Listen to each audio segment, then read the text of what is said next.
اعوذ باللہ من الشیطان الرجیم بسم اللہ الرحمن الرحیم السلام علیکم ورحمۃ اللہ وبرکاتہ۔ ناظرین و سامعین، آج میں آپ کی خدمت میں ایک سچی کہانی لے کر حاضر ہوئی ہوں۔ امی خاندان کی جس لڑکی سے ملتیں اسے یہی دعا دیتیں، خدا کرے تیری قسمت اچھی ہو۔ مجھے عجیب سا لگتا کہ امی صرف یہی دعا کیوں دیتی ہیں۔ ایک دن میں نے ان سے پوچھ ہی لیا کہ آخر آپ یہی دعا کیوں دیتی ہیں؟ وہ بولیں، بیٹی، قسمت پر کسی کا زور نہیں، خاص طور پر لڑکیوں کی جب شادی ہو جاتی ہے وہ دوسروں کے بس میں چلی جاتی ہیں، جو جی چاہے وہ ان سے سلوک کریں، تبھی لڑکیوں کو پرایا دھن کہا جاتا ہے اور ان کی قسمت سے ڈر لگتا ہے۔ ماں کی یہ باتیں میرے سر سے گزر گئیں اور میں مسکرا کر رہ گئی۔ عنبر میری خالہ زاد تھی، میری اس کے ساتھ بہت اچھی دوستی تھی۔ وہ خوش شکل اور خوش اتوار تھی، تبھی سب اسے چاہتے تھے۔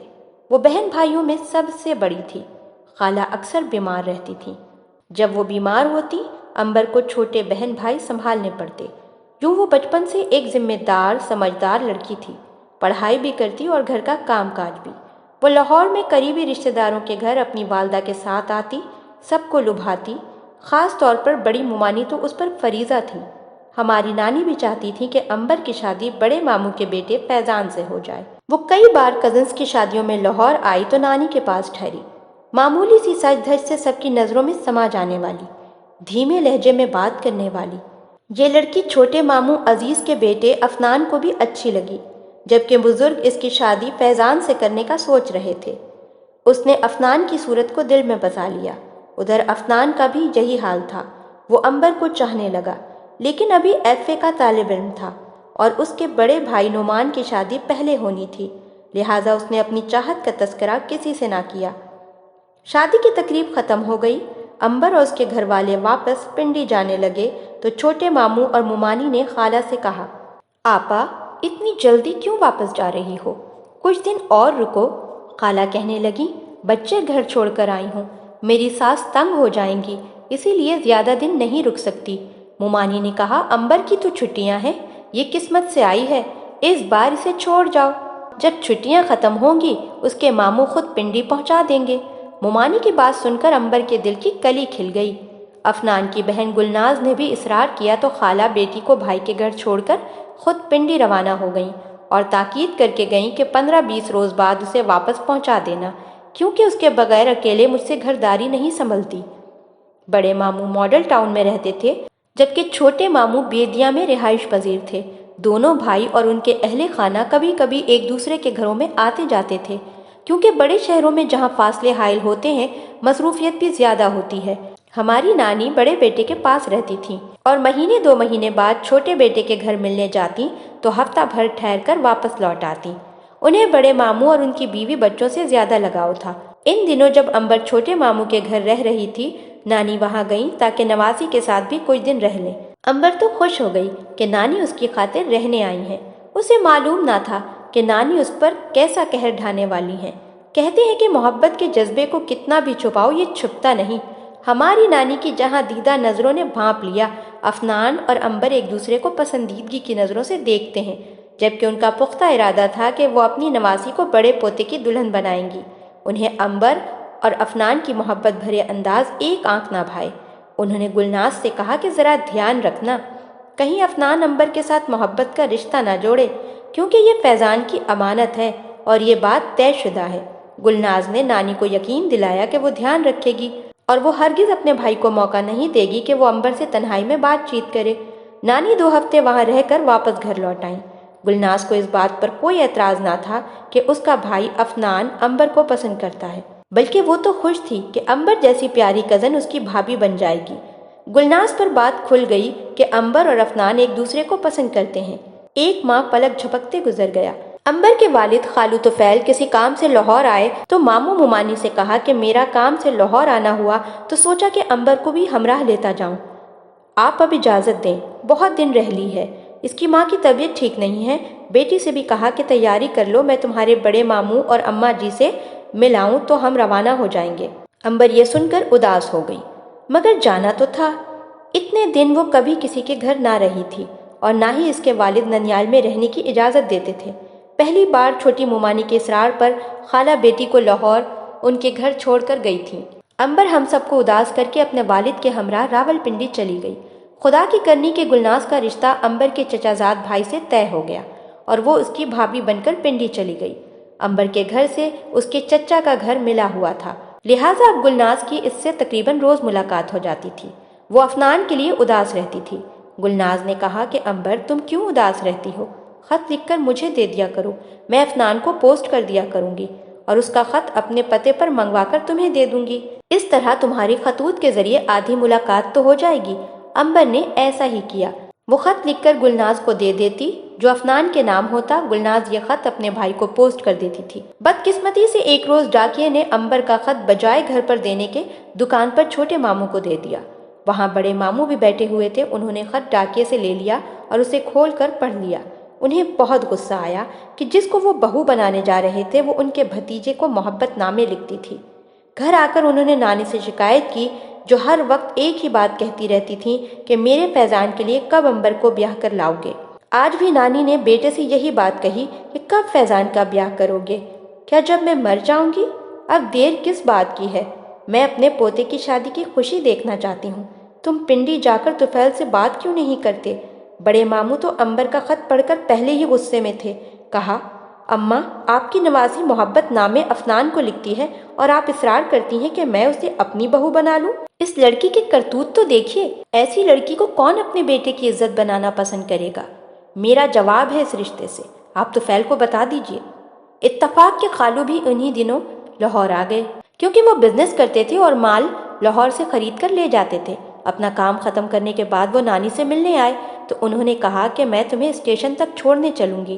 خالو حیران کہ آج ان کی ساس کو کیا ہو گیا ہے کہ مجھے گھر پر خدا حافظ کہنے کے بجائے اسٹیشن تک ساتھ چل رہی ہیں۔ بہرحال ان کی بزرگی کے احترام میں وہ خاموش رہے۔ نانی نے ڈرائیور سے کہا کہ طفیل میاں کا سامان گاڑی میں رکھو، ہم ساتھ جائیں گے اسٹیشن تک انہیں خدا حافظ کہنے۔ دراصل وہ تنہائی میں بات کرنا چاہتی تھیں جو وہ سب کے سامنے نہیں کر سکتی تھیں۔ جب خالو ریل میں سوار ہونے والے تھے، نانی کہنے لگیں کہ میری بات سن لو، تمہاری لڑکی میرے چھوٹے پوتے افنان کو خط لکھتی ہے، حالانکہ ہم نے نسبت بچپن سے فیضان کے ساتھ طے کی ہوئی ہے۔ یہ بات ٹھیک نہیں ہے، اپنی بیٹی کو سمجھاؤ۔ اگر میرے فیضان کو اس بات کا علم ہو گیا، اسے دلی صدمہ ہوگا، کیونکہ ہم نے اس کے ذہن میں یہ بات بٹھا دی ہے کہ امبر ہی اس کی دلہن بنے گی۔ طفیل خالو نے خود بڑے ماموں سے یہ نسبت طے کی تھی، تبھی انہیں بہت غصہ آیا اور وہ طیش میں گھر پہنچے۔ اس وقت میری خالہ سو رہی تھیں۔ انہوں نے بیوی کو جگایا اور کہا کہ تمہاری بیٹی یہ کیا کر رہی ہے؟ پھر امبر کو بازو سے پکڑا اور کمرے میں لے جا کر ماں اور بیٹی دونوں کو بند کر دیا۔ وہ ماں کے سامنے بیٹی کو مارنے لگے۔ تب میری خالہ نے کہا کہ اگر اسے مارنا ہی تھا تو مجھے کیوں جگایا؟ مجھ میں اتنا حوصلہ نہیں کہ تم میری بیٹی کو میرے سامنے مارو اور میں دیکھتی رہوں۔ وہ رونے لگیں، پھر شوہر کے پاؤں پکڑ لیے اور ہاتھ جوڑ کر بولیں، اسے معاف کر دو، یہ آئندہ کبھی کسی کو خط نہیں لکھے گی اور نہ ہی کبھی افنان کے گھر جائے گی۔ بیوی کے گڑگڑانے سے خالو نے بیٹی کو چھوڑ دیا، ورنہ اس کا گلا دبا رہے تھے۔ بہرحال اس کے بعد بڑے ماموں نے بھی رشتے کے لیے آگے بات نہ چلائی اور خالو نے بھی یہی سمجھا کہ بہتر ہے اب ننیال میں شادی کرنے کے بجائے وہ امبر کی شادی اپنے خاندان کے کسی لڑکے سے کر دیں۔ کافی عرصے سے خالو طفیل کی بہن زکیہ اپنے بیٹے بدر کے لیے امبر کا رشتہ مانگ رہی تھیں، لیکن خالہ راضی نہ ہوتی تھیں کیونکہ اس نند نے انہیں کافی ستایا تھا۔ وہ اپنے بھائی کے بیٹے سے ہی رشتہ ناتا جوڑنے پر خوش تھیں۔ جب ایسا معاملہ ہو گیا اور بات خالو کی غیرت پر بنی تو وہ بیچاری خاموش ہو گئیں اور امبر کی شادی کا معاملہ خالو پہ چھوڑ دیا۔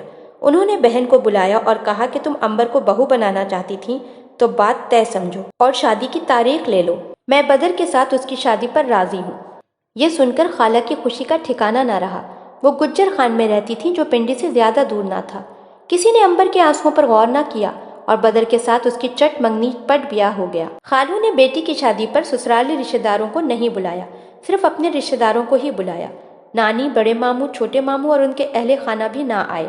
ایسا تو اکثر ہوتا ہے کہ لڑکی کہیں شادی کرنا چاہتی ہے اور اس کی شادی کہیں اور ہو جاتی ہے، بچپن کی منگنی اور نکاح تک ٹوٹ جاتے ہیں اور سب یہی کہتے ہیں کہ جہاں قسمت لکھی تھی وہیں شادی ہو گئی۔ لڑکیاں بھی رو دھو کر آخر صبر کر ہی لیتی ہیں اور زندگی گزار دیتی ہیں، لیکن بدقسمت امبر کے معاملے میں کچھ ایسا نہ ہوا۔ بدر اگرچہ اچھی شکل و صورت کا تھا اور دیکھنے میں بظاہر ٹھیک ٹھاک لگتا تھا، لیکن حقیقت میں وہ ٹھیک نہ تھا۔ اس کا زیادہ آنا جانا خالو کے گھر نہیں تھا، اس وجہ سے کسی کو بھی اندازہ نہیں ہوا کہ وہ ذہنی طور پر نارمل انسان نہیں ہے۔ خالو تو مطمئن تھے کہ بیٹی ان کی بہن کے گھر جا رہی ہے، مگر خالہ کا دل دھڑک رہا تھا۔ ان کی چھٹی حس کہہ رہی تھی کہ جلد بازی میں یہ رشتہ ٹھیک نہیں ہو رہا۔ امبر خوبصورت گڑیا سجی ہوئی دلہن بن کر اپنی پھپھی کے گھر گجر خان آ گئی۔ شادی والے دن وہ بہت خوبصورت لگ رہی تھی، سب اسے دیکھ کر ماشاء اللہ کہہ رہے تھے۔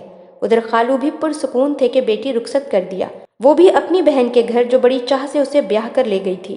دلہن کو عروسی کمرے میں سیج پر بٹھا دیا گیا۔ وہ اداس دل کے ساتھ اپنے جیون ساتھی کا انتظار کرنے لگی۔ بے شک دونوں آپس میں کزن تھے، لیکن بچپن میں کبھی ملے تھے۔ بڑے ہونے کے بعد اس نے بدر کو نہیں دیکھا تھا اور نہ کبھی بات چیت کا موقع ملا تھا۔ اس کی پھپھو بھی آتی تو بدر ان کے ساتھ نہیں آتا تھا۔ وہ گھڑی بھی آ گئی جب دلہا کمرے میں آیا اور خاموشی سے منہ دکھائی میں انگوٹھی اس کے ہاتھ میں پہنا دی، مگر منہ سے کوئی بات نہ کہی، بلکہ اٹھ کر آئینے کے سامنے جا بیٹھا اور اپنے عکس سے باتیں کرنے لگا۔ امبر کی سمجھ میں نہیں آ رہا تھا کہ وہ کیا کر رہا ہے۔ اسے خود سے باتیں کرتے دیکھ کر وہ پریشان سی ہو گئی، مگر خاموشی کے ساتھ دلہا کی اوٹ پٹانگ حرکتیں دیکھتی رہی۔ اسے بدر کی ذہنی کیفیت عجیب سی لگی، جبکہ بظاہر وہ ٹھیک لگتا تھا۔ خود سے گفتگو کرنے کے بعد وہ اٹھا اور امبر کو شب بخیر کہہ کر صوفے پر جا کر سو گیا۔ وہ تمام رات جاگتی رہی اور سوچتی رہی، یہ سب کیا ہے؟ کوئی بھیانک خواب ہے یا کسی ڈرامے کا سین؟ صبح حسب معمول وہ عام لوگوں کی طرح نظر آ رہا تھا۔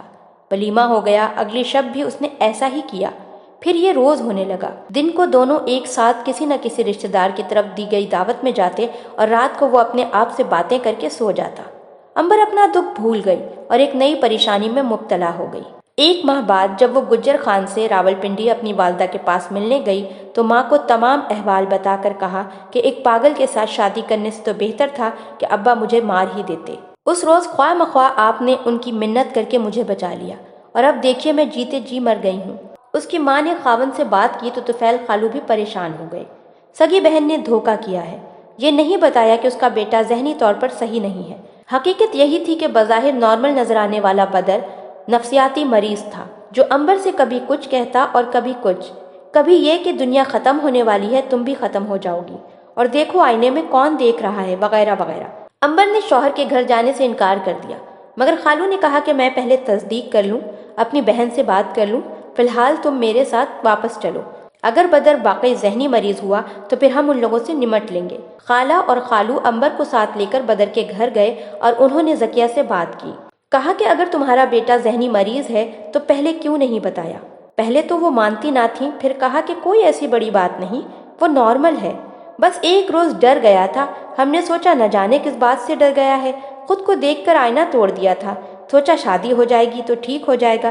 بہرحال زکیہ اور اس کے خاوند نے وعدہ کیا کہ وہ بیٹے کو سمجھائیں گے اور ضرورت ہوئی تو علاج بھی کروائیں گے، امبر کا بہت خیال رکھیں گے۔ امبر تو وہاں رہنے پر تیار ہی نہ تھی، مگر باپ کے اصرار سے مجبور ہو کر رک گئی۔ خالو اپنی بہن کے کہے کی صداقت کو جاننا چاہتے تھے۔ بدر بعد میں بھی صحیح نہ ہوا، اس کی اوٹ پٹانگ باتیں اور حرکتیں جاری رہیں۔ جب اسے علاج کے لیے چلنے کا کہتے تو جواب دیتا، علاج کس بات کا، میں بیمار نہیں ہوں، میں ٹھیک ہوں۔ اب تو امبر کو اس سے خوف آنے لگا، وہ رات بھر جاگتی رہتی، اس وجہ سے اس کی آنکھوں کے نیچے ہلکے پڑ گئے۔ کچھ دنوں بعد ماں باپ ملنے آئے تو پھوٹ پھوٹ کر رو رہی تھی، مجھے مار ڈالو مگر اس پاگل کے ساتھ نہیں رہوں گی۔ بات معمولی نہ تھی، وہ بیٹی کو گھر لے آئے۔ ادھر پھپھی نے یہ الزام لگا دیا کہ امبر شاید کسی اور سے شادی کرنا چاہتی تھی، اسی وجہ سے ان کے بیٹے پر الزام لگا کر جان چھڑا رہی ہے۔ بدر اس سارے معاملے میں خاموش تھا۔ بالآخر ایک طویل جھگڑے کے بعد امبر کو طلاق ہو گئی۔ جلد بازی کی شادی کا ایسا انجام ہوا کہ اب تو خالو طفیل بھی پچھتاتے تھے کہ یہ میں نے کیا کر دیا، اے کاش اس سے تو بہتر تھا کہ میں بیٹی کی شادی افنان سے ہی کر دیتا۔ خواہ مخواہ غیرت کا مسئلہ بنا کر اس کی زندگی برباد کر دی اور طلاق کا داغ لے کر پھر سے دہلیز پر آ گئی۔ سب خاندان والوں نے حوصلہ دیا کہ رنج مت کرو، کیونکہ وہی ہوتا ہے جو اللہ کو منظور ہوتا ہے۔ ادھر جب افنان نے یہ سنا کہ امبر کو طلاق ہو گئی ہے تو والدین کو راضی کیا کہ اب خالو سے رشتہ مانگے، ممکن ہے کہ ان کی عقل میں بات آ جائے، ان کی بیٹی کی زندگی سنور جائے۔ افنان کے والدین رشتہ لینے آئے۔ اس بار خالو لال پیلے نہ ہوئے، کہا کہ سوچ کر جواب دوں گا، لیکن وہ ہاں ہی نہیں کہنا چاہتے تھے، بس انا دکھا رہے تھے۔ لیکن ان کے ہاں کہنے کی نوبت نہ آئی۔ بڑے ماموں کو خبر ہو گئی اور انہوں نے قیامت کھڑی کر دی۔ کہا کہ اگر میری بہن نے بڑے بھائی کو چھوڑ کر چھوٹے کو رشتہ دیا تو میں کبھی اس سے ناتا نہیں رکھوں گا، اور نہ بھائی سے۔